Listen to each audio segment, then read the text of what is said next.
Muy buenos días, estimados amigos. Hoy es día jueves 7 de diciembre del año 2017 y el día de hoy queremos hacer algunos comentarios en relación a las revisiones que practica el SAT y otras autoridades fiscales que consideramos que deben ser conocidos por todos los mexicanos.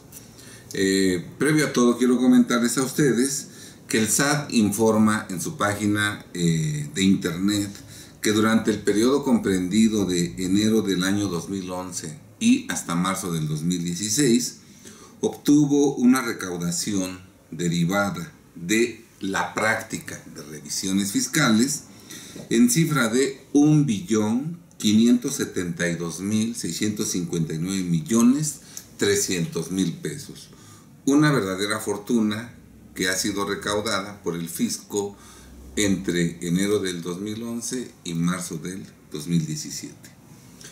Obviamente de abril del 2016 hasta el día de hoy, esa cifra de 1 billón y pico, bueno, se ha incrementado considerablemente y se acrecentará aún más en 2008 y años posteriores. Asimismo, el SAT informa recientemente que en lo que va del 2017 ha recaudado más de 8,000 millones de pesos provenientes de contribuyentes que fueron revisados, que estos contribuyentes equivocadamente compraron facturas que amparan operaciones inexistentes. Ha recaudado más de 8,000 millones de pesos en 2017. Y recientemente, en días pasados, creo que fue antier, la Prodecon advirtió que en el 2017 el SAT viene más feroz todavía, ¿verdad? Y que se espera mayor fiscalización a los contribuyentes por parte del Servicio de Administración Tributaria. Es decir, se va a intensificar la fiscalización, se van a multiplicar las revisiones fiscales y bueno, todo eso es algo que debiéramos conocer todos los mexicanos. Quiero comentar brevemente que cuando el SAT inicia una revisión, el SAT o alguna Secretaría de Finanzas de los Estados de la República, cuando inician una revisión, el SAT llega con varios propósitos muy bien definidos para el SAT. Determinar un crédito lo más cuantioso posible, entre mayor sea el monto, mejor. En segundo lugar, si es posible y el contribuyente da lugar, desde la misma práctica de la revisión fiscal, asegurar los bienes y las negociaciones de los contribuyentes revisados para que el fisco se asegure que el crédito que determine efectivamente lo podrá cobrar. Por eso muchos contribuyentes revisados desde la revisión perdieron su patrimonio.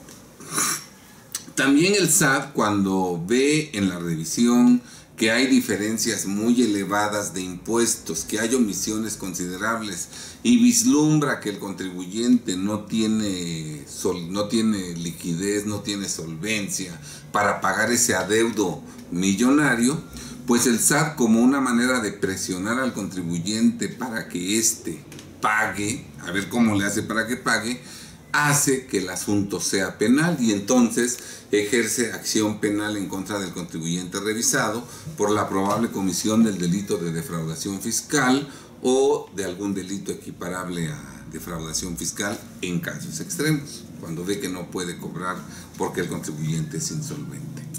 También la autoridad durante la revisión trata de presionar al contribuyente para que se corrija, esto es, para que sin necesidad de que se levante la última acta parcial, el acta final, sin necesidad de que se notifique el oficio de observaciones y sin necesidad de que posteriormente se emita y notifique un crédito fiscal, el contribuyente decida corregir su situación fiscal presentando una declaración complementaria de corrección fiscal, pagando las cantidades que la autoridad le dice que adeuda. Si el contribuyente no tiene liquidez o incluso si no es solvente, la autoridad lo presiona para que opte por pagar a plazos, en parcialidades. Incluso le dan unas parcialidades hechas a la medida del contribuyente. Lo importante es que pague, ¿verdad? Y en ocasiones, para estimularlo a que corrija su situación fiscal o a que se meta al pago en parcialidades, le ofrece que por qué no solicita un acuerdo conclusivo ante la PRODECON. En ese acuerdo conclusivo, si se lleva a cabo, se le condona el 100% de multas, y esto es un aliciente para que el contribuyente corrija su situación fiscal mediante la celebración de un acuerdo conclusivo. Y desde luego todo esto se maneja por parte de la autoridad en forma tal que si el contribuyente no decide corregirse, no decide irse al acuerdo conclusivo, no opta por el pago a plazos, bueno, va a llegarle un crédito fiscal al contribuyente y este lo va a impugnar. Pero la visita fue manejada por la autoridad tan inteligentemente que normalmente el contribuyente, aunque vaya al juicio de nulidad, como la revisión la manejó deficientemente, pues el juicio de nulidad lo va a perder. O sea, la autoridad tiene perfectamente estructurado el manejo de las revisiones fiscales y desafortunadamente los contribuyentes no estamos al tanto de todo lo que la autoridad ha hecho en materia de revisiones fiscales. Lo cierto es, y esto es lo importante, que cuando a un contribuyente le llega una revisión fiscal, el contribuyente revisado corre el peligro de perder su patrimonio, sus propiedades, su negocio, su dinero y, en casos extremos, su libertad. Todo esto lo puede perder cuando le llega una revisión fiscal. Es importante que los contribuyentes sepan que si manejan correctamente las revisiones fiscales, que los contribuyentes y los asesores fiscales, tanto contadores públicos como abogados fiscalistas, es importante que contribuyentes, contadores públicos y abogados fiscalistas conozcamos que si manejamos correctamente una revisión fiscal, podemos conseguir los siguientes resultados favorables al contribuyente. Que no haya la determinación de un crédito fiscal o que la determinación sea la menor posible. Un crédito con un monto reducido que fácilmente se pueda pagar sin que el contribuyente sufra un daño patrimonial considerable. Podemos lograr que no se aseguren los bienes del contribuyente durante la revisión fiscal, que no los pierda, que el negocio siga funcionando normalmente. También se puede lograr que el asunto no sea penal, También podemos nosotros, todos podemos lograr que el contribuyente se corrija únicamente cuando a él le convenga autocorregirse. También se puede lograr que el contribuyente opte por el pago a plazos únicamente cuando al contribuyente le convenga, y finalmente que el contribuyente opte por solicitar la adopción de un acuerdo conclusivo cuando a él le convenga. Y que si el contribuyente no se corrige y un día llega un crédito fiscal, también se puede lograr que el contribuyente promueva un medio de defensa eficaz que anule el crédito, pero todo esto como consecuencia de que la revisión fiscal se manejó correctamente. Porque si la revisión fiscal se manejó en forma deficiente, el juicio que se promueve en contra del crédito necesariamente tendrá que perderse. Veamos cómo el resultado del juicio depende de cómo se manejó la revisión fiscal. Bien, pues preocupados porque está en peligro realmente la conservación del patrimonio, negocios, dinero y libertad de los mexicanos. Defensa Fiscal Grupo Jurídico ha organizado para llevarse a cabo los días miércoles y jueves 23 y 24 de enero del 2018, un curso que se llama ¿Cómo manejar las visitas domiciliarias y las revisiones de gabinete para que concluyan en ceros? Cómo manejar una revisión fiscal para que concluya en ceros. Este evento será un evento nacional, se celebrará en la Ciudad de México y el temario es sumamente extenso. Serán 10 horas en total, 5 días, el miércoles en la tarde, miércoles 23, 5 horas el en la tarde del miércoles 23 de enero y 5 horas en la mañana del jueves 23 de enero. Desde que lleguemos hasta que salgamos se dará información que permitirá, por un lado, estar siempre el contribuyente ajustado a derecho en aspectos claves de su negocio. La única forma para que salgamos bien librados de una revisión fiscal es que nuestra situación fiscal esté apegada a derecho.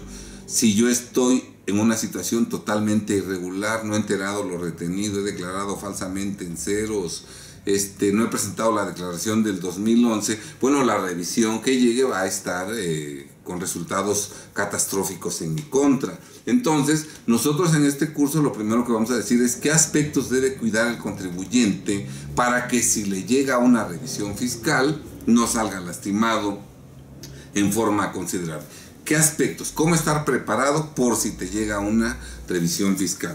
A continuación, vamos nosotros a ver qué pasa si yo me opongo a una revisión fiscal. Consecuencias verdaderamente tremendas. Vamos a dar indicaciones sobre cómo se debe manejar una revisión fiscal, sea una visita domiciliaria, sea una revisión de gabinete. Algo muy importante, vamos a indicar cómo se deben elaborar los escritos, por ejemplo, para entregar la documentación cuando hay una revisión de gabinete, cómo se debe elaborar, porque desde ahí empieza la defensa del contribuyente.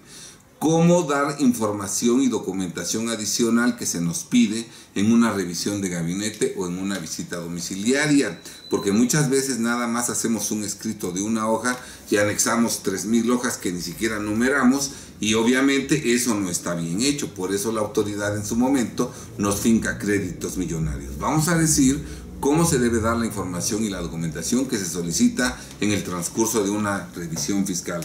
Algo muy importante, cómo elaborar el escrito contra la última acta parcial, cómo elaborar el escrito contra el oficio de observaciones. Algo importantísimo, cómo elaborar una solicitud de adopción de acuerdo conclusivo. Todo eso se va a manejar. Vamos a decir qué pruebas deben exhibirse en una revisión fiscal y sobre todo cómo deben ofrecerse para que estas pruebas en su momento, si es necesario, las podamos exhibir en el juicio contencioso administrativo y las salas del Tribunal Fiscal Federal de Justicia Administrativa estén obligadas a valorarlas, ¿verdad? Vamos a dar reglas específicas que deben observarse en una visita domiciliaria y otras reglas específicas que deben observarse en una revisión de gabinete, ¿verdad? Y algo muy importante, le mostraremos al contador público y al abogado fiscalista que atender revisiones fiscales es un negocio rentable, en donde dependiendo de la magnitud del problema, el contador público y el abogado fiscalista pueden cobrar 100,000, 300,000, 800,000, 1,000,000, 3 millones de pesos. Atender revisiones fiscales es un negocio rentable. No, y es una actividad lícita. No tenemos que vender facturas, no tenemos que vender esquemas agresivos de evasión fiscal para tener ingresos importantes. Hay servicios fiscales lícitos, como atender una revisión fiscal, que permiten que el contador público y el abogado fiscalista, si lo hacen profesionalmente, puedan obtener ingresos verdaderamente en cantidades importantes, dependiendo de la magnitud de los problemas que atiendan. Nosotros dejamos en la descripción de este video el link para que ustedes puedan ingresar directamente a nuestra página electrónica de Defensa Fiscal Grupo Jurídico, específicamente al área donde está la información de este curso. Véanla con calma, detalladamente, y la finalidad de este curso es únicamente una: que a pesar de las revisiones fiscales que se van a intensificar en los próximos años, todos los mexicanos conservemos nuestro patrimonio, nuestras propiedades, nuestros negocios, dinero y sobre todo nuestra libertad. Analicen la información y ojalá contemos con su presencia en la Ciudad de México. Sean ustedes muy felices. Que Dios los bendiga. Gracias.